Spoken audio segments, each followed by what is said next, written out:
then we can... Oh, I'll go that, and then you can waffle. Like, I got a first class degree from... Oh, do I need to clean this up at all? Are you going to catch that? What have you done? That's only like a bit...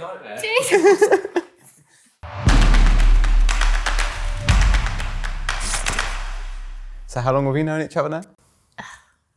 Over 4 years. Is it really that long? 2017. Yeah, left uni 2017 on the Friday. Started on the Monday working with you. Don't sound delighted about that. It wasn't that bad experience, I hope. At its moments. But obviously at that time, obviously you were new to the whole digital marketing space. Obviously your degree was linked, and it was more like film and social wise, wasn't it? Yeah, so I went to uni with aspirations of working in TV. Got a year and a half in, realised it's not really for me. And then I started to really tailor my degree in my third year around celebrity culture and social media and how that played a part. And I loved that. And then, yeah, off the back of that, started applying for marketing roles, and then, yeah, had the interview with you, and then that was it, really. But I think I initially went into it thinking I want to go down the organic social media route. I think every kind of aspiring marketer that kind of looks at social media as there every day, it's like, yeah, I want to go down organic. And then, yeah, I think the great thing is that having that experience across loads of different stuff. So email, SEO, paid, and just trying lots of different things, really. But yeah, I think kind of that was the great thing, is that coming new into the industry, getting to know everything. So it's definitely a good grounding if you can try out different areas. I took a more convoluted route, and I didn't take as long to I took longer to sort of define and understand which areas that I wanted to sort of specialise in. So started off at a very small agency as a copywriter, and did that for sort of 12 months. Then moved into a broad sort of digital exec role where, like Poppy's experience really, was able to see a number of different channels. I took a particular liking for paid social to start with, then paid search, before sort of moving into that broad role, working closely with Poppy and the team then, before moving into SEO. And then I was sort of content at that point. I was like, okay, finally, after a few years of trying different things, I've now found the area that I want to specialise in, only to find out that SEO is probably the broadest area of digital marketing, you could say. And for me, I found that I needed to specialise further within that one area. So sort of lending on my sort of copywriting background, if you can say that, sort of after 9 or 12 months.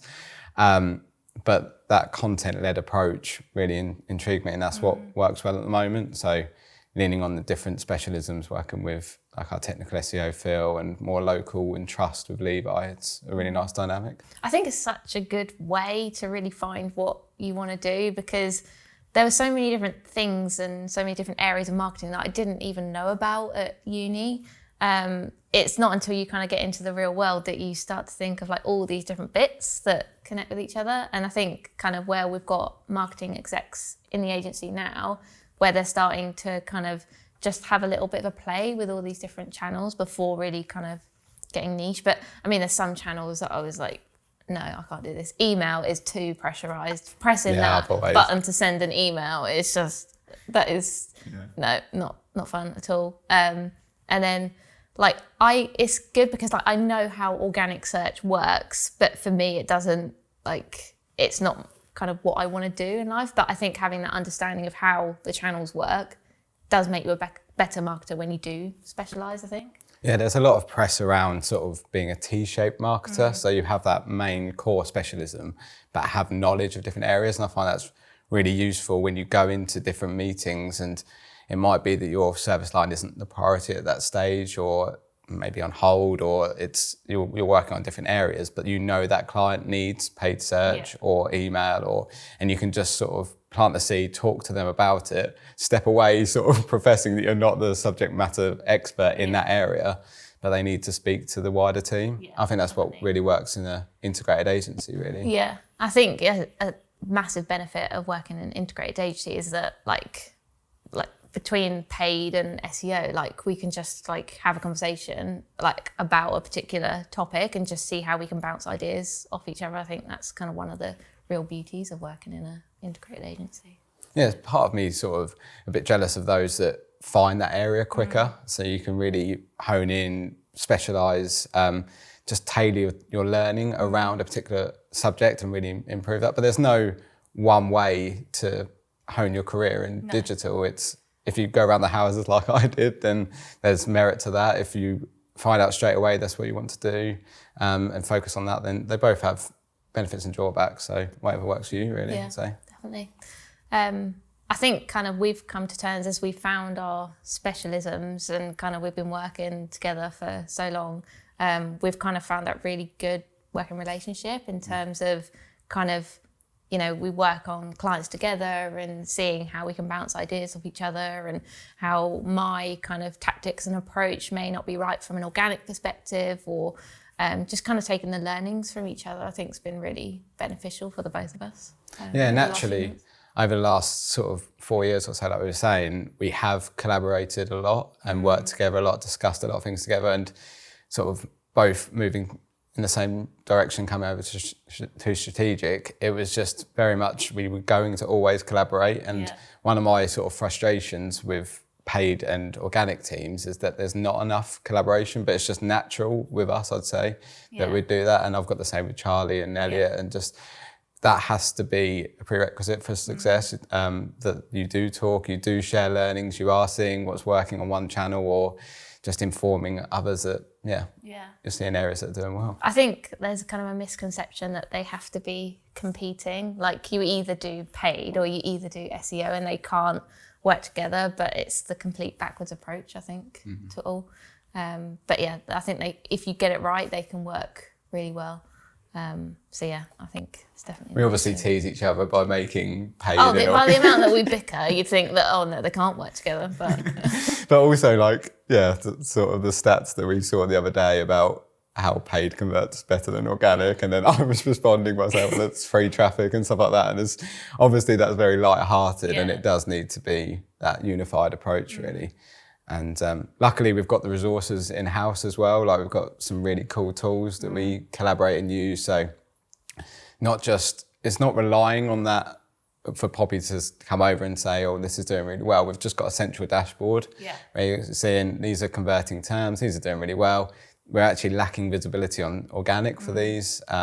So a big thing for me, especially with any sort of SEO recommendations, whenever you sort of pull apart a website or the current sort of strategy, there will always be a huge roadmap and huge list of, I'd like to do this, I'd like to do this. But the thing with paid and working closely with the paid team is that you can validate it. You say, we know that this converts well. We know that this is worth investing time and resources into going after these terms because we've seen how well it converts on paid.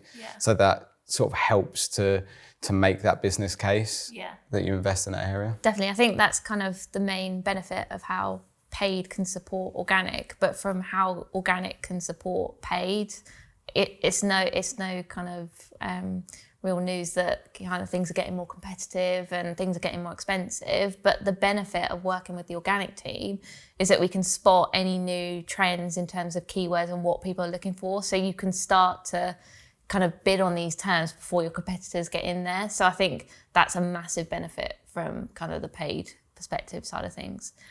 And I think even looking at like the longer tail keywords, I think quite often paid search teams want to just focus on kind of the leads and what actually directly converts, but understanding kind of some of those longer tail keywords can be gems in terms of how do you get people at that first point of contact, I guess.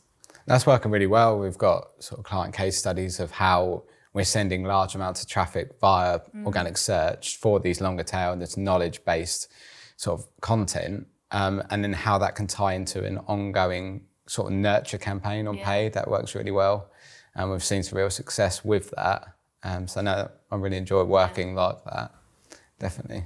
I think kind of you need to think of not as paid and SEO, you need to think of it as search as like one big thing, because ultimately if you can get good rankings organically from a paid perspective, even things like GMB, Yeah. shopping ads if you're an e-commerce business as well. If you can basically own that space and dominate it, then you're winning. So That's what I've always, I don't know if I coined this phrase or I pinched it from someone else, but it's about sort of monopolising the search. And it's just like, yeah, like you say, there's very few SERPs that don't have a paid listing now. And you just need to take note of what type of listing, like you say, is it shopping? Is it sort of transactional intent? Is there like a knowledge panel? You know, how do we rank organically for this term? And obviously Utopia would be top of the paid listings, top of the organic listings, and yeah, just there when there is that intent and very much in market to use your service or get in touch. So I suppose, are we wrapping up?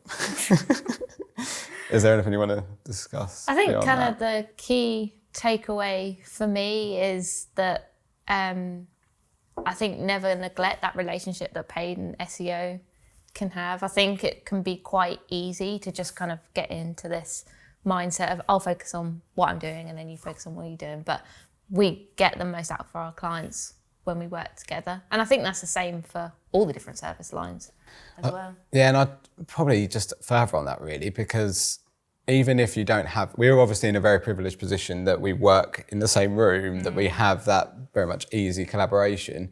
But even if you are only doing the organic or only doing the paid, there's no reason why you can't request that information from that other agency. Yeah. So we do it with some clients where we ask for paid data, or if it's available in GA, even better. So you can use those learnings. Obviously, again, Utopia is working together, having everything under one roof. But yeah, there's no reason why you can't request that, show an interest, and work collaboratively internally and externally. Definitely, yeah. That's the kind of key point. I think just PPC and SEO needs to stick together. And also, yeah, like we were saying before, any new sort of interns or new grads coming into the industry, try out as much as you can, see what works, see where your passion is. Like I say, it won't be for everything. I've tried a few and I wouldn't go back there necessarily.